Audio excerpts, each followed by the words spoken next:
శ్రీకాకుళం జిల్లా ప్రజలందరికీ నా హృదయపూర్వక నమస్కారాలు. ఈరోజు నాకు ఎంతో ఆనందకరమైన రోజు. దశాబ్దాలుగా ఎదురు చూస్తున్న ఒక కీలక సమస్య మన కూటమి ప్రభుత్వ హయాంలో నేను కేంద్ర మంత్రిగా ఉన్న సమయంలో పరిష్కార దిశగా ముందడుగు వేయడం ఎంతో గర్వంగా భావిస్తున్నాను. నా ఆశయం మాత్రమే కాదు, నాన్నగారు స్వర్గీయ కింజరాపు ఎర్రన్నాయుడు గారి తాలూకా సంకల్పం కూడా అదే.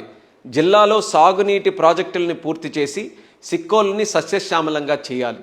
ఆ లక్ష్యంతోనే ఎన్నో అవరోధాల్ని అధిగమిస్తూ ముందుకు వచ్చాం.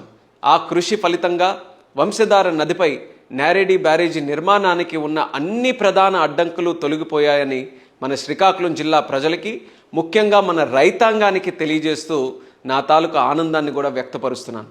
కొంతమంది నేతలు ఇది సాధ్యం కాదన్నారు, చేయలేరన్నారు.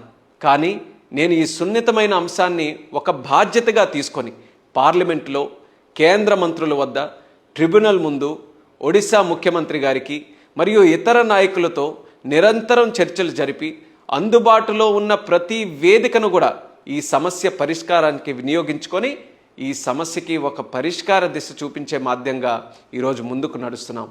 నాకెప్పుడూ నమ్మకం ఉండేది ఈ యొక్క సమస్యని మనం పరిష్కరించుకోగలమని. అందుకనే నాన్నగారి ఎర్రన్నాయుడు గారి 69వ జయంతి సందర్భంగా ఒక హామీ కూడా ఇచ్చాను. నేరేడి బ్యారేజీని కూటమి ప్రభుత్వ హయాంలో పూర్తి చేసి తీరుతామని చెప్పి ఆ రోజు చెప్పినటువంటి మాటకి ఈరోజు ఒక ముందడుగు పడింది. ప్రధానమంత్రి గారు నరేంద్ర మోదీ గారి సహకారంతో, కేంద్ర జలశక్తి మంత్రి వారు సిఆర్ పాటిల్ గారి తాలూకా తోడ్పాటుతో, ముఖ్యమంత్రి నారా చంద్రబాబు నాయుడు గారి నిరంతర పర్యవేక్షణతో ఈ మంచి పనికి కీలకమైన ముందడుగు పడింది.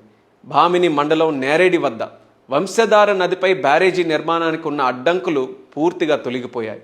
వంశధార ట్రిబ్యునల్ ఇచ్చిన తీర్పును కేంద్ర జలశక్తి శాఖ అమలు చేస్తూ నోటిఫికేషన్ కూడా విడుదల చేసింది.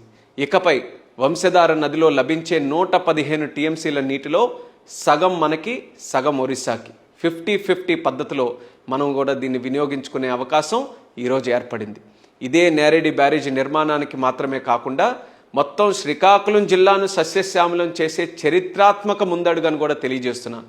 ఈ విజయానికి తోడ్పాటు అందించిన ప్రతి ఒక్కరికి నా హృదయపూర్వక ధన్యవాదాలు. అలాగే కొంత ఆలస్యమైన మన సిక్కోలు రైతులకు న్యాయం చేసిన ట్రిబ్యునల్కి ప్రత్యేక కృతజ్ఞతలు తెలియజేస్తున్నాను. సిక్కోలు రైతుల కళ ఇప్పుడు నిజమవుతున్న దిశలో ఉంది. దానికి ప్రత్యేకంగా ప్రతి ఒక్కరికి నా శుభాకాంక్షలు తెలియజేస్తూ మరొకసారి మీ అందరికీ కూడా నా నమస్కారాలు తెలియజేసుకుంటున్నాను.